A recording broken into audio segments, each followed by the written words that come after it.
Picture yourself waking up to the rising sun, wrapped in a soft veil of fog with the scent of fresh coffee plantations surrounding your villa in a warm embrace. At Vanasya Farm Plots, your mornings start with the fresh aroma of coffee, the crisp mountain air, and the melody of nature's symphony. Nestled in the foothills of the majestic Western Ghats, this 40-acre paradise is designed to blend luxury with nature. Premium amenities meticulously crafted for restaurant, pond, jogging track, badminton and basketball courts, plantation trail. From scenic designs to cozy farm-suitable dining, every moment at Vanasya is crafted for peace, luxury and adventure. Nature's beauty, laughter and pure joy. Book your visit today.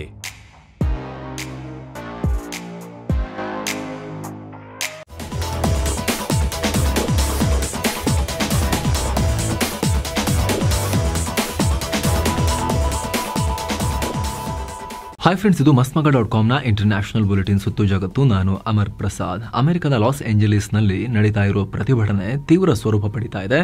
ಅಂತರ್ ಯುದ್ಧದ ಭೀತಿ ಅಮೆರಿಕದಲ್ಲಿ ಶುರುವಾಗಿದೆ. ನಾಗರಿಕ ಯುದ್ಧ, ಆ ರೀತಿಯ ವಾತಾವರಣ ಶುರುವಾಗಿದೆ. ನಿರಂತರ 4ನೇ ದಿನ ಇನ್ನೂ ಹೆಚ್ಚಿನ ಪ್ರತಿಭಟನಾಕಾರರು ಬೀದಿಗೆ ಧುಮುಕಿದ್ದಾರೆ. ಟ್ರಂಪ್ ಸರ್ಕಾರದ ವಿರುದ್ಧ ಘೋಷಣೆ ಕೂಗಿದ್ದಾರೆ. ಮಾಸ್ಕ್ ಹಾಕೋಬೇಡಿ, ಹಾಕೊಂಡ್ರೆ ಅರೆಸ್ಟ್ ಮಾಡಿ, ಮುಖ ಮುಚ್ಕೊಂಡು ಬಂದು ಗಲಾಟೆ ಮಾಡ್ತಾರೆ ಅಂತ ಟ್ರಂಪ್ ಹೇಳಿದ್ರು. ಈಗ ಮಾಸ್ಕ್, ಮೆಕ್ಸಿಕೋ ಫ್ಲಾಗ್ ಎಲ್ಲ ಹಿಡಿದು ವಲಸಿಗರು ಪ್ರತಿಭಟಿಸಿದ್ದಾರೆ. ಇದರ ಪರಿಣಾಮ ಈಗ ಸುಮಾರು 700 ಮರೈನ್ ಫೋರ್ಸ್ ಅಂದರೆ ವಿಶೇಷ ಸೇನಾ ತುಕಡಿಯನ್ನು ಟ್ರಂಪ್ ನಿಯೋಜನೆ ಮಾಡಿದ್ದಾರೆ. ಮುಂಚೆ 2000 ನ್ಯಾಷನಲ್ ಸೆಕ್ಯೂರಿಟಿ ಗಾರ್ಡ್ಸ್ ಅನ್ನ ನಿಯೋಜನೆ ಮಾಡಿದ್ರು. ಈಗ ಇನ್ನೂ 700 ಸೈನಿಕರನ್ನ ಡಿಪ್ಲಾಯ್ ಮಾಡಲಾಗಿದೆ.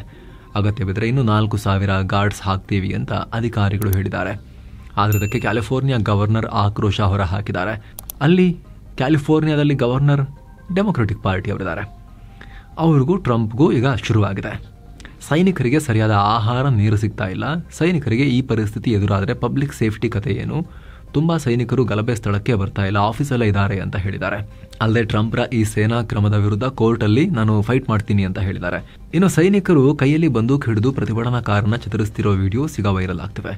ಜಗತ್ತಿನಾದ್ಯಂತ ಜನ ಅಮೆರಿಕವನ್ನ ಪ್ರಶ್ನೆ ಮಾಡ್ತಿದ್ದಾರೆ. ವೈಯಕ್ತಿಕ ಸ್ವಾತಂತ್ರ್ಯ ಎಲ್ಲಿ ಹೋಯಿತು, ಮಾನವ ಹಕ್ಕುಗಳು ಎಲ್ಲಿ ಹೋದ್ವು ಅಂತ ಜನ ಅಮೆರಿಕ ವಿರುದ್ಧ ಮಾತಾಡ್ತಿದ್ದಾರೆ. ಇದೆಲ್ಲದರ ಮಧ್ಯೆ ಟ್ರಂಪ್ರ ಮಾಜಿ ಮಿತ್ರ ಇಲಾನ್ ಮಸ್ಕ್ ಟ್ರಂಪ್ ನಿರ್ಧಾರಕ್ಕೆ ಬೆಂಬಲ ಕೊಟ್ಟಿದ್ದಾರೆ. ಅಲ್ಲದೆ ಮೆಕ್ಸಿಕೋ ಧ್ವಜ ಹಿಡಿದು ನಿಂತಿರೋ ವಲಸಿಗರ ಪೋಸ್ಟ್ ಹಾಕಿ ಅದಕ್ಕೆ ದಿಸ್ ಇಸ್ ನಾಟ್ ಓಕೆ ಅಂತ ಬರ್ಕೊಂಡಿದ್ದಾರೆ. ಪಾಕ್ನಿಂದ ಸ್ವಾತಂತ್ರ್ಯಕ್ಕಾಗಿ ಹೋರಾಡ್ತಿರೋ ಬಲೂಚಿಗಳು ದೊಡ್ಡ ಬೇಟೆಯಾಡಿದ್ದಾರೆ. ಪಾಕ್ ಸೇನೆ ಬೆಂಬಲಿತ ಡೆತ್ ಸ್ಕ್ವಾಡ್ ಏಜೆಂಟ್ಗಳನ್ನ ಹೊಡೆದುರುಳಿಸಿದ್ದಾರೆ. ರಿಮೋಟ್ ಚಾಲಿತ ಸುಧಾರಿತ ಸ್ಫೋಟಕವನ್ನು ಬಳಸಿ ಮೊಹಮ್ಮದ್ ಅಮೀನ್ ಅನ್ನೋ ಈ ಒಂದು ವಿಶೇಷ ಸ್ಕ್ವಾಡ್, ಇದು ಪಾಕಿಸ್ತಾನ ಸೇನೆಯ ವಿಶೇಷ ಸ್ಕ್ವಾಡ್, ಬಲೂಚಿಗಳನ್ನ ಬೇಟೆಯಾಡೋಕೆ ಅಂತಲೇ ಇರೋ ಸ್ಕ್ವಾಡ್, ಅವ್ರನ್ನೇ ಈಗ ಬಲೂಚಿಗಳು ಬೇಟೆಯಾಡಿದ್ದಾರೆ. ಟ್ರಕ್ ಅನ್ನೇ ಉಡಾಯಿಸಿಬಿಟ್ಟಿದ್ದಾರೆ. ಇದೇ ದಾಳಿಯಲ್ಲಿ ಅಮೀನ್ ಮಗ ನವೀದ್ ಅಮೀನ್ ಕೂಡ ಪ್ರಾಣವನ್ನು ಕಳ್ಕೊಂಡಿದ್ದಾರೆ. ಈ ಮೊಹಮ್ಮದ್ ಅಮೀನ್ ಪಾಕಿಸ್ತಾನದ ಪರವಾಗಿದ್ದ. ಈತ ಬಲೂಚಿಸ್ತಾನದ ಜಮ್ರೂನ್ನಲ್ಲಿ ಮಿಲಿಟರಿ ಆಪರೇಷನ್ ಹಾಗೂ ಬಲವಂತದ ನಾಪತ್ತೆ ಹತ್ಯೆಗಳನ್ನು ಮಾಡುವಲ್ಲಿ ಪ್ರಮುಖನಾಗಿದ್ದ. ಬಲೂಚಿಗಳ ಜೀವಕ್ಕೆ ಆತ ಅಪಾಯಕಾರಿಯಾಗಿದ್ದ. ನಮ್ಮ ಜನರನ್ನ ಸೇನೆ ಕೈಗೆ ಒಪ್ಪಿಸಿ ಹತ್ಯೆ ಮಾಡಿಸ್ತಾ ಇದ್ದ. ಹೀಗಾಗಿ ಪಾಕ್ ಸೇನೆಯ ಈ ಏಜೆಂಟ್ ಅನ್ನ ಹೊಡೆದು ಹಾಕಿದೀವಿ ಅಂತ BLA ಸ್ಟೇಟ್ಮೆಂಟ್ ರಿಲೀಸ್ ಮಾಡಿದೆ. ಬಲೂಚಿಸ್ತಾನ ವಿಚಾರದಲ್ಲಿ ಪಾಕ್ ಸೇನೆ ಕುತಂತ್ರ ಮಾಡ್ತಿರೋ ಹೊತ್ತಲ್ಲೇ ಈ ಘಟನೆಯಾಗಿದೆ. ಇತ್ತೀಚೆಗೆ ಪಾಕ್ ಸೇನೆ ಅಲ್ಲಿನ ಸರ್ಕಾರದ ಮೇಲೆ ಪ್ರೆಷರ್ ಹಾಕಿ ಒಂದು ಕಾನೂನನ್ನ ಪಾಸ್ ಮಾಡಿಸ್ಕೊಂಡಿತ್ತು. ಅದನ್ನ ಉಗ್ರ ನಿಗ್ರಹ ಕಾಯ್ದೆ 2025 ತಿದ್ದುಪಡಿ ಮಸೂದೆ ಅಂತ ಕರೆಯಲಾಗಿತ್ತು. ಈ ತಿದ್ದುಪಡಿ ಪ್ರಕಾರ ಪಾಕ್ನ ಸೇನೆ ಮತ್ತು ISI ನೇರವಾಗಿ ಬಲೂಚಿಸ್ತಾನಕ್ಕೆ ಎಂಟ್ರಿ ಕೊಡಬಹುದು. ಪಾಕ್ ಸೇನೆ ಮತ್ತು ಪಾಕ್ನ ಬೇಹುಗಾರಿಕಾ ಸಂಸ್ಥೆ ISI 90 ದಿನಗಳವರೆಗೆ ಅಲ್ಲಿ ವ್ಯಕ್ತಿಗಳನ್ನ ಬಂಧಿಸೋಕೆ ಅವಕಾಶ ಇರುತ್ತೆ. ಯಾವುದೇ ಕೋರ್ಟ್ಗೂ ಹಾಜರುಪಡಿಸುವ ಅವಶ್ಯಕತೆ ಇಲ್ಲ, ವಾರೆಂಟ್ ಬೇಕಾಗಿಲ್ಲ. ಒಟ್ಟಾರೆ ಬರೀ ಅನುಮಾನ ಬಂದರೂ ಕೂಡ ಸೇನೆ ಹಿಡ್ಕೊಂಡು ಹೋಗ್ಬೋದು, ಪೊಲೀಸರಲ್ಲ, ಸೇನೆನೇ ಹೊತ್ಕೊಂಡು ಹೋಗ್ಬಿಡ್ಬೋದು ಜನರನ್ನ. ಆ ರೀತಿ ಪವರನ್ನ ಸೇನೆ ತಾನು ಕೊಡ್ಕೊಂಡಿತ್ತು. ಇದಕ್ಕೆ ಬಲೂಚಿಸ್ತಾನದ ಪೊಲೀಸ್ ಮತ್ತು ಇಂಟೆಲಿಜೆನ್ಸ್ ಅಧಿಕಾರಿಗಳು ಕೂಡ ಕೈ ಜೋಡಿಸ್ತಾರೆ. ಇವರು ಬಲೂಚಿಸ್ತಾನ ಭಾಗದಲ್ಲಿ ಮನೆಗಳಿಗೆ ನುಗ್ಗಿ ಸರ್ಚ್ ಆಪರೇಷನ್ ಮಾಡೋಕೆ ಅನುಮತಿ ಇದೆ. ಇದು ಬಲೂಚಿಗಳ ಹೋರಾಟಕ್ಕೆ ದೊಡ್ಡ ಪೆಟ್ಟು ಕೊಡಬಹುದು ಅಂತ ಹೇಳಲಾಗ್ತಿತ್ತು. ಇದಕ್ಕೆ ಅಲ್ಲಿನ ಹೋರಾಟಗಾರರ ಗುಂಪು, ಕಾನೂನು ತಜ್ಞರು, ಸಿವಿಲ್ ಸೊಸೈಟಿ ಗ್ರೂಪ್ಸ್ ಭಾರಿ ವಿರೋಧ ವ್ಯಕ್ತಪಡಿಸಿದರು. ಇದು ಸಂವಿಧಾನಾತ್ಮಕ ರಕ್ಷಣೆ ಮತ್ತು ಅಂತಾರಾಷ್ಟ್ರೀಯ ಕಾನೂನಿನ ಸ್ಪಷ್ಟ ಉಲ್ಲಂಘನೆ ಅಂತ ಆಕ್ರೋಶ ಹೊರಹಾಕಿದ್ವು. ಮೊದಲೇ ಪಾಕ್ ಸೇನೆಯ ಕ್ರೌರ್ಯ ಮಿತಿ ಮೀರ್ತಾ ಇದೆ ಈ ಭಾಗದಲ್ಲಿ. ಈಗ ಇದನ್ನೂ ಮಾಡಿದ್ರೆ ಬಲೂಚಿಗಳು ಉಳಿಯೋದೇ ಕಷ್ಟ ಅಂತ ಹೇಳ್ತಾ ಇದ್ರು. ಆದರೆ ಬಲೂಚಿಗಳು ಫೈಟ್ ಬ್ಯಾಕ್ ಮಾಡ್ತಾ ಇದ್ದಾರೆ. ಪಾಕ್ ಸೇನೆ ಜೊತೆಗೆ ಸೇರಿ ತಮ್ಮ ಜನರನ್ನ ಹತ್ಯೆ ಮಾಡೋಕೆ ಸಹಾಯ ಮಾಡ್ತಿದ್ದ ವ್ಯಕ್ತಿಯನ್ನ, ಆ ಟ್ರಕ್ ಅನ್ನೇ ಉಡಾಯಿಸಿ ಆ ವ್ಯಕ್ತಿಯನ್ನ ಮುಗಿಸಿದ್ದಾರೆ. ಮತ್ತೊಂದು ಕಡೆ ಪಾಕ್ನ ಖೈಬರ್ ಪಖ್ತೂನ್ಖ್ವಾದಲ್ಲಿ TTP ಪಾಕಿಸ್ತಾನ ತಾಲಿಬಾನ್ ದಾಳಿ ಮಾಡಿದೆ. ಪೊಲೀಸ್ ಸ್ಟೇಷನ್ ಮೇಲೆ ಈ ದಾಳಿ ನಡೆದಿದ್ದು ಓರ್ವ ಪೊಲೀಸ್ ಅಧಿಕಾರಿ ಪ್ರಾಣ ಕಳ್ಕೊಂಡಿದ್ದಾರೆ, ಅನೇಕರು ಗಾಯಗೊಂಡಿದ್ದಾರೆ. ಪಾಕಿಸ್ತಾನದ ಕತ್ತೆ ವ್ಯಾಪಾರಿಗಳಿಗೆ ಸುವರ್ಣ ಯುಗ. ಚೀನಾದಿಂದ ಕತ್ತೆಗಳ ಬೇಡಿಕೆ ಜಾಸ್ತಿಯಾಗಿದೆ. ಪಾಕ್ನಲ್ಲಿ ಕತ್ತೆಗಳ ಬೆಲೆ ಗಗನಕ್ಕೇರಿದೆ. ಸದ್ಯಕ್ಕೆ ಕರಾಚಿ ಮತ್ತು ಪಾಕ್ನ ಇತರ ಭಾಗಗಳಲ್ಲಿ ಒಂದು ಕತ್ತೆಗೆ 2 ಲಕ್ಷ ಪಾಕ್ ರೂಪಾಯಿ ಅಂತ ಗೊತ್ತಾಗಿದೆ. 8 ವರ್ಷಗಳ ಹಿಂದೆ ಬರೀ 30,000 ರೂಪಾಯಿ ಇತ್ತು. ಚಿನ್ನದ ಬೆಲೆ ಬಂದಿದೆ ಕತ್ತೆಗಳಿಗೆ, ಈಗ 6-7 ಪಟ್ಟು ಹೆಚ್ಚಾಗಿದೆ. ಚೀನಾದಲ್ಲಿ ಕತ್ತೆಗಳ ಚರ್ಮವನ್ನು ಜೆಲ್ಟಿನ್ ತಯಾರಿಕೆಗೆ ಯೂಸ್ ಮಾಡ್ತಾರಂತೆ. ಇದನ್ನು ಚೀನಾದ ಸಾಂಪ್ರದಾಯಿಕ ಮೆಡಿಸಿನಲ್ಲಿ ಯೂಸ್ ಮಾಡ್ತಾರಂತೆ. ಇದ್ರ ಬಗ್ಗೆ ನಾವು ಈ ಹಿಂದೆ ಪ್ರತ್ಯೇಕ ವರದಿಯನ್ನು ಮಾಡಿದ್ವಿ ಸ್ನೇಹಿತರೆ. ಈ ಕತ್ತೆಗಳ ಸ್ನೇಹದ ರಹಸ್ಯ ಆ ವರದಿಯಲ್ಲಿ ನಿಮಗೆ ಸಿಗುತ್ತೆ, ನೀವು ಅದನ್ನು ಚೆಕ್ ಮಾಡಬಹುದು.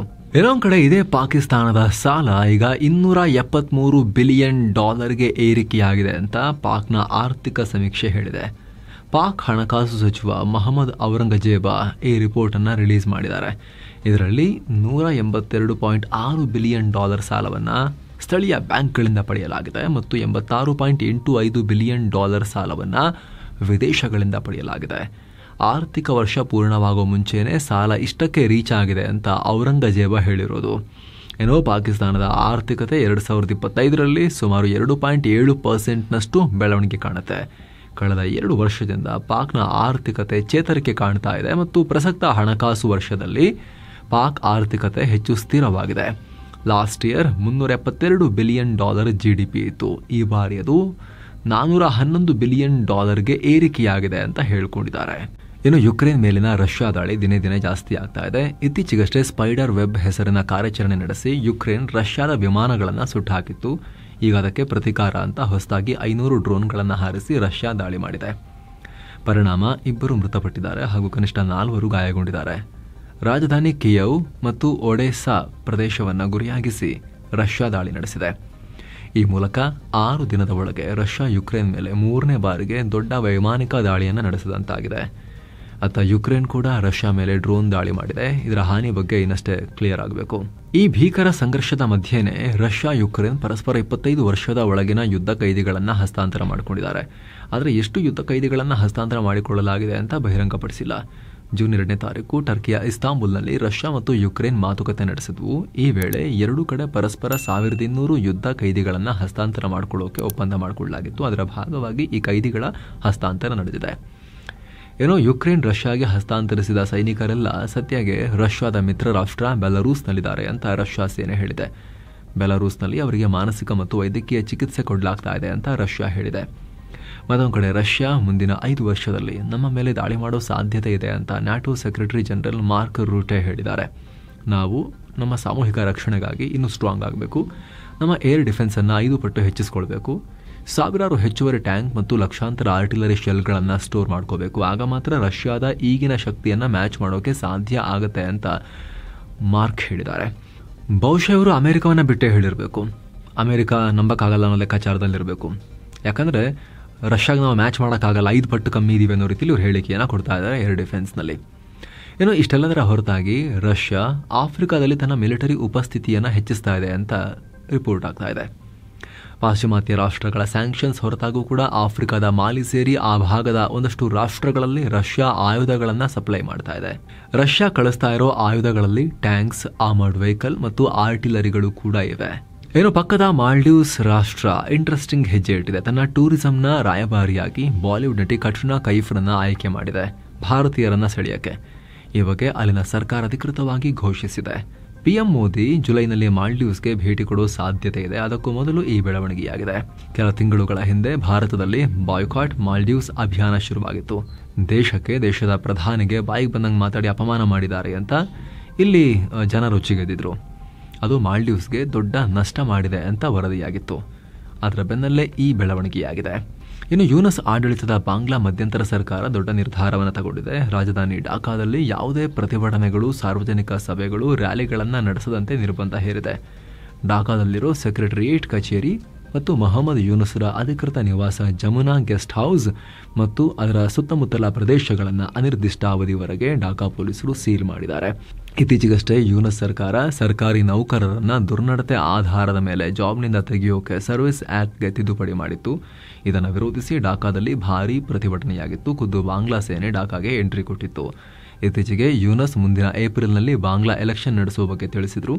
ಅದಕ್ಕೆ ಅಲ್ಲಿನ BNP ಅಂದರೆ ಈ ಮುಂಚೆ ಯೂನಸ್ಗೆ ಸಪೋರ್ಟ್ ಮಾಡಿದ್ದ ಪಾರ್ಟಿನೇ ವಿರೋಧ ವ್ಯಕ್ತಪಡಿಸಿತ್ತು. ಇನ್ನೂ ಬೇಗ ಆಗಬೇಕು ಅಂತ ಹೇಳಿತ್ತು. ಈಗ ಪ್ರತಿಭಟನೆ ಮಾಡಂಗೇ ಇಲ್ಲ ಅಂತ ಡಿಕ್ಟೇಟರ್ ರೀತಿಯಲ್ಲಿ ಆದೇಶ ಹೊರಡಿಸಿದ್ದಾರೆ. ಇನ್ನು ಇತ್ತೀಚೆಗಷ್ಟೇ ಬಾಂಗ್ಲಾ ಮತಾಂಧರ ಹಾವಳಿಯಿಂದ ರಾತ್ರೋರಾತ್ರಿ ದೇಶ ಬಿಟ್ಟು ಓಡಿ ಹೋಗಿದ್ದಾರೆ ಅಂತ ಸುದ್ದಿಯಾಗಿರೋ ಬಾಂಗ್ಲಾದ ಮಾಜಿ ಅಧ್ಯಕ್ಷ ಅಬ್ದುಲ್ಲಾ ಹಮೀದ್ ಬಾಂಗ್ಲಾಗೆ ವಾಪಸ್ ಆಗಿದ್ದಾರೆ. ಥೈಲ್ಯಾಂಡ್ನಲ್ಲಿ ವೈದ್ಯಕೀಯ ಚಿಕಿತ್ಸೆ ಪಡೆದು ಮರಳಿ ವಾಪಸ್ ಆಗಿದ್ದಾರೆ. ಶೇಖ್ ಹಸೀನಾ ಆಡಳಿತ ಇದ್ದಾಗ 2 ಅವಧಿಯಲ್ಲಿ ಇವರು ಅಧ್ಯಕ್ಷರಾಗಿದ್ದರು. ಇವರ ಮೇಲೂ ಕೂಡ ಹತ್ಯೆ ಆರೋಪ ಇದೆ. ಹೀಗಾಗಿ ರಾತ್ರೋರಾತ್ರಿ ಬಾಂಗ್ಲಾ ಬಿಟ್ಟು ಹೋಗಿದ್ದಾರೆ ಅಂತ ಬಾಂಗ್ಲಾದಲ್ಲಿ ಪ್ರತಿಭಟನೆ ನಡೆಸಲಾಗಿತ್ತು. ಈಗ ವಾಪಸ್ ಆಗಿದ್ದಾರೆ. ಇವರು ವಾಪಸ್ ಆಗಿರೋದು ನೋಡ್ತಾ ಇದ್ರೆ ಬಹಳ ಅನುಮಾನ ಕಾರಣ ಆಗ್ತಾ ಇದೆ. ಇವ್ರನ್ನ ಬಳಸ್ಕೊಂಡು ಸೇನೆ ಹಸೀನಾ ಏನಾದರೂ ಗೇಮ್ ಮಾಡ್ತಾರಾ ಅನ್ನೋ ಅನುಮಾನಗಳು ಮೂಡುತ್ತೆ. ಇನ್ನು ಅಮೆರಿಕ ಮತ್ತು ಚೀನಾದ ಉನ್ನತ ಅಧಿಕಾರಿಗಳು 2 ರಾಷ್ಟ್ರಗಳ ನಡುವಿನ ವ್ಯಾಪಾರ ಕುರಿತು ಲಂಡನ್ನಲ್ಲಿ ಮಾತುಕತೆ ನಡೆಸಲಿದ್ದಾರೆ. ಈ ವೇಳೆ ರೇರ್ ಅರ್ತ್ ಮೆಟಲ್ ಸೇರಿ ವಿವಿಧ ವಸ್ತುಗಳ ಸಪ್ಲೈ ಚೈನ್ ಆಗಿರೋ ಸಮಸ್ಯೆಗಳ ಬಗ್ಗೆ ಚರ್ಚಿಸುವ ಸಾಧ್ಯತೆ ಇದೆ. ಇತ್ತೀಚೆಗೆ ಅಮೆರಿಕಗೆ ರೇರ್ ಅರ್ತ್ ಮ್ಯಾಗ್ನೆಟ್ಸ್ ರಫ್ತು ಮಾಡದಂತೆ ಚೀನಾ ಬ್ಯಾನ್ ಹೇರಿತ್ತು. ಇದರ ಬೆನ್ನಲ್ಲೇ ಈ ಮಾತುಕತೆ ನಡೀತಾ ಇದೆ. ಜೊತೆಗೆ ಅವ್ರು ಕೇಳ್ತಾರೆ, ಚೀನಾದವರು ಚಿಪ್ ಕೊಡಲ್ಲ ಅಂತ ಹೇಳಿದ್ರಲ್ಲ, ಅದೆಲ್ಲಿ, ಅದು ಕೊಡಿ ಅಂತ ಕೇಳ್ತಾರೆ. ಸೊ ಅಮೆರಿಕ ಕಡೆಯಿಂದ ಒಂದಷ್ಟು ಹೈ ಎಂಡ್ ಚಿಪ್ಗಳನ್ನು, ಪ್ರೊಸೆಸರ್ಗಳನ್ನು ಚೀನಾಗೆ ಕೊಡೋದಕ್ಕೆ ಚೂರು ನಿರ್ಬಂಧ ಹಾಕಿರೋದನ್ನು ಸ್ವಲ್ಪ ಸಡಿಲಿಸೋದು. Same time China rare earth ಮ್ಯಾಗ್ನೆಟ್ಸನ್ನು ಕಳ್ಸೋಕ್ಕೆ ಚೂರು ಸಡಿಲಿಸೋದು. ಈ ರೀತಿ ಏನಾದರೂ ಅರೇಂಜ್ಮೆಂಟ್ ಆಗಬಹುದು ಅನ್ನೋ ಲೆಕ್ಕಾಚಾರ. ಇನ್ನು ಭಾರತೀಯ ಗಗನಯಾತ್ರಿ ಶುಭಾಂಶು ಶುಕ್ಲಾ ಸೇರಿ 4 ಗಗನಯಾತ್ರಿಗಳನ್ನು ಹೊತ್ತು ಆಕ್ಸಿಯೋಮ್ 4 ಈ ಮಿಷನ್ ಜೂನ್ 10 ಸಂಜೆ 5:52ಕ್ಕೆ ಲಾಂಚ್ ಆಗಬೇಕಾಗಿತ್ತು. ಆದರೆ ಹವಾಮಾನ ವೈಪರೀತ್ಯದಿಂದಾಗಿ ಮಿಷನ್ನ ಬುಧವಾರಕ್ಕೆ ಮುಂದೂಡಿಕೆ ಮಾಡಲಾಗಿದೆ. ಗಾಳಿ ವೇಗ ಹೆಚ್ಚಾಗಿರೋದ್ರಿಂದ ಮಿಷನ್ ಲಾಂಚ್ ಮಾಡೋಕೆ ಸಾಧ್ಯ ಆಗಿಲ್ಲ ಅಂತ ಸ್ಪೇಸ್ ಎಕ್ಸ್ ಹೇಳಿದೆ. ಇನ್ನು ಬುಧವಾರ ಸಂಜೆ ಭಾರತೀಯ ಕಾಲಮಾನ 5:30ಕ್ಕೆ ಆಕ್ಸಿಯೋಮ್ 4 ಮಿಷನ್ ಲಾಂಚ್ ಮಾಡೋಕೆ ನಿರ್ಧಾರ ಮಾಡಲಾಗಿದೆ. ಅಮೆರಿಕದಲ್ಲಿರೋ ವಿದೇಶಿ ವಿದ್ಯಾರ್ಥಿಗಳ ಪೈಕಿ 27% ಭಾರತೀಯರೇ ಇದ್ದಾರೆ ಅಂತ US immigration and customs enforcement ತನ್ನ ರಿಪೋರ್ಟ್ ನಲ್ಲಿ ಹೇಳಿದೆ. ಇದು 2023ಕ್ಕೆ ಕಂಪೇರ್ ಮಾಡಿದ್ರೆ 11.8% ಜಾಸ್ತಿ. ಅಂದಹಾಗೆ 2024ರಲ್ಲಿ ಅಮೆರಿಕದಲ್ಲಿ ಒಟ್ಟು 15.80 ಲಕ್ಷ ವಿದೇಶಿ ವಿದ್ಯಾರ್ಥಿಗಳು ದಾಖಲಾಗಿದ್ದಾರೆ. ಅದರಲ್ಲಿ 4,22,000 ವಿದ್ಯಾರ್ಥಿಗಳು ಭಾರತೀಯರಿದ್ದಾರೆ. ಇನ್ನೊಂದು ಕಡೆ ಅಮೆರಿಕದಲ್ಲಿ ಭಾರತೀಯ ವಿದ್ಯಾರ್ಥಿಯೊಬ್ಬನನ್ನ ಅಮೆರಿಕನ್ ಅಧಿಕಾರಿಗಳು ಅಮಾನವೀಯ ರೀತಿಯಲ್ಲಿ ನಡೆಸಿಕೊಂಡಿರೋ ವಿಡಿಯೋ ಫುಲ್ ವೈರಲ್ ಆಗಿ ಭಾರಿ ಆಕ್ರೋಶಕ್ಕೆ ಕಾರಣ ಆಗ್ತಾ ಇದೆ. ನೋವಾಕ್ ಏರ್ಪೋರ್ಟ್ನಿಂದ ಭಾರತಕ್ಕೆ ಆತನನ್ನ ಗಡಿಪಾರು ಮಾಡೋ ವೇಳೆ ಆತನ ಕೈಗೆ ಕೋಳ ಹಾಕಿ ಆತನ ಕಾಲಲ್ಲಿ ತುಳಿದಿದ್ದಾರೆ. ಇದಕ್ಕೆ ಎಲ್ಲ ಕಡೆ ಆಕ್ರೋಶ ವ್ಯಕ್ತವಾಗಿದೆ. ಇದಕ್ಕೆ ಭಾರತೀಯ ರಾಯಭಾರ ಕಚೇರಿ ಕೂಡ ಪ್ರತಿಕ್ರಿಯೆ ಕೊಟ್ಟಿದ್ದು ತಪ್ಪಿತಸ್ಥರ ವಿರುದ್ಧ ಕ್ರಮ ತಗೋಬೇಕು ಅಂತ ಅಮೆರಿಕ ಸರ್ಕಾರಕ್ಕೆ ಒತ್ತಾಯ ಮಾಡಿದ್ದಾರೆ. ಏನೋ ಇಸ್ರೇಲ್ ಗಾಜಾ ಮೇಲಿನ ದಾಳಿಯನ್ನ, ಹಮಸ್ ಮೇಲಿನ ದಾಳಿಯನ್ನ ಕಂಟಿನ್ಯೂ ಮಾಡಿದೆ. ಹೊಸದಾಗಿ ರಫಾ ಭಾಗದ ಮೇಲೆ ಹಮಸ್ ಗುರಿಯಾಗಿಸಿ ನಡೆಸಿರೋ ದಾಳಿಯಲ್ಲಿ 60 ಜನರ ಪ್ರಾಣ ಹೋಗಿದೆ ಅಂತ ಹಮಸ್ ಆಡಳಿತ ಹೇಳಿದೆ. ಏನೋ ಗಾಜಾ ಜೊತೆಗೆ ನಡೀತಾ ಇರೋ ಮಾತುಕತೆಯಲ್ಲಿ ಇಸ್ರೇಲ್ ಮತ್ತು ಇರಾನ್ ಪ್ರಮುಖ ರೋಲ್ ನಿಭಾಯಿಸಲಿವೆ ಅಂತ ಟ್ರಂಪ್ ಹೇಳಿದ್ದಾರೆ. ಒತ್ತೆಯಾಳುಗಳ ಬಿಡುಗಡೆಗಾಗಿ ಹಮಸ್ ಜೊತೆಗೆ ಅಮೆರಿಕ ಮತ್ತು ಇಸ್ರೇಲ್ ಮಾತುಕತೆ ನಡೆಸ್ತಾ ಇದೆ. ಅದರಲ್ಲಿ ಇರಾನ್ ಕೂಡ ಭಾಗಿಯಾಗುತ್ತೆ ಅಂತ ಟ್ರಂಪ್ ಹೇಳಿದ್ದಾರೆ. ಅಮೆರಿಕದ ಸ್ಯಾನ್ ಡಿಯಾಗೋ ಕರಾವಳಿ ತೀರದ ಬಳಿ 6 ಜನ ಪ್ರಯಾಣಿಸ್ತಾ ಇದ್ದ ಚಿಕ್ಕ ಖಾಸಗಿ ವಿಮಾನ ಪತನವಾಗಿದೆ. ಪರಿಣಾಮ 6 ಜನ ನಾಪತ್ತೆಯಾಗಿದ್ದಾರೆ. ಶೋಧ ಕಾರ್ಯ ನಡೆಸಲಾಗ್ತಾ ಇದೆ. ವಿಮಾನ ಪತನಕ್ಕೆ ಕಾರಣ ಇನ್ನಷ್ಟೇ ಸ್ಪಷ್ಟವಾಗಬೇಕು. ಅಮೆರಿಕದ ಟ್ರಾನ್ಸ್ಪೋರ್ಟ್ ಸೇಫ್ಟಿ ಬೋರ್ಡ್ ಮತ್ತು ಫೆಡರಲ್ ಏವಿಯೇಷನ್ ಅಡ್ಮಿನಿಸ್ಟ್ರೇಷನ್ ತನಿಖೆ ಶುರು ಮಾಡಿದ್ದಾರೆ. ಟೀಂ ಇಂಡಿಯಾದ ಮಾಜಿ ನಾಯಕ ಕ್ಯಾಪ್ಟನ್ ಕೂಲ್ ಖ್ಯಾತಿಯ MS Dhoni ICC hall of fame ಪಟ್ಟಿಯಲ್ಲಿ ಸ್ಥಾನ ಪಡೆದಿದ್ದಾರೆ. ಈ ಮೂಲಕ ಈ ಲಿಸ್ಟ್ ನಲ್ಲಿ ಸ್ಥಾನ ಪಡೆದ ಭಾರತದ 11ನೇ ಆಟಗಾರ ಅನ್ನೋ ಖ್ಯಾತಿಗೆ ಪಾತ್ರರಾಗಿದ್ದಾರೆ. ಅಂತಾರಾಷ್ಟ್ರೀಯ ಕ್ರಿಕೆಟ್ ಇತಿಹಾಸದಲ್ಲಿ ಅಮೋಘ ಸೇವೆ ನೀಡಿದ ಆಟಗಾರರನ್ನ, ಸಾಧನೆ ಮಾಡಿದ ಆಟಗಾರರನ್ನ ಈ ಪಟ್ಟಿಯಲ್ಲಿ ಸೇರಿಸುವ ಮೂಲಕ ಐಸಿಸಿ ಅವರಿಗೆ ಒಂದು ಗೌರವ ಕೊಡುತ್ತೆ. ಈ ಮುಂಚೆ ಸಚಿನ್ ತೆಂಡೂಲ್ಕರ್, ರಾಹುಲ್ ದ್ರಾವಿಡ್, ಸುನಿಲ್ ಗವಾಸ್ಕರ್, ಕಪಿಲ್ ದೇವ್, ಅನಿಲ್ ಕುಂಬ್ಳೆ ಸೇರಿ 10 ಭಾರತೀಯ ಆಟಗಾರರು ಈ ಸ್ಥಾನವನ್ನ ಪಡೆದಿದ್ರು. ಇನ್ನೊಂದು ಕಡೆ ವೆಸ್ಟ್ ಇಂಡೀಸ್ ನ ಸ್ಫೋಟಕ ಬ್ಯಾಟರ್ ನಿಕೋಲಸ್ ಪೂರನ್ 29ರ ವಯಸ್ಸಲ್ಲೇ ಅಂತಾರಾಷ್ಟ್ರೀಯ ಕ್ರಿಕೆಟ್ಗೆ ವಿದಾಯ ಹೇಳಿದ್ದಾರೆ. ವಿಂಡೀಸ್ ಪರ 106 T20 ಪಂದ್ಯಗಳನ್ನಾಡಿರೋ ಪೂರನ್ 26.15ರ ಸ್ಟ್ರೈಕ್ ರೇಟ್ ನಲ್ಲಿ 2275 ರನ್ ಗಳಿಸಿದ್ದಾರೆ. ಇನ್ನು ಇತ್ತೀಚೆಗೆ ನಡೆದ IPL ನಲ್ಲೂ ಪೂರನ್ ಲಕ್ನೋ ತಂಡವನ್ನ ಪ್ರತಿನಿಧಿಸಿದ್ರು. ಸಿಕ್ಕಾಪಟ್ಟೆ ಸಿಕ್ಸರ್ ಗಳನ್ನ ಸಿಡಿಸಿದ್ರು. ಸೊ ಫ್ರೆಂಡ್ಸ್, ಇದಾಗಿತ್ತು ಇವತ್ತಿನ ಜಗತ್ತಿನ ಸುತ್ತಾಟ. ಮತ್ತೆ ಭೇಟಿ ಆಗ್ತಿರೋಣ. ನಮಸ್ತೆ.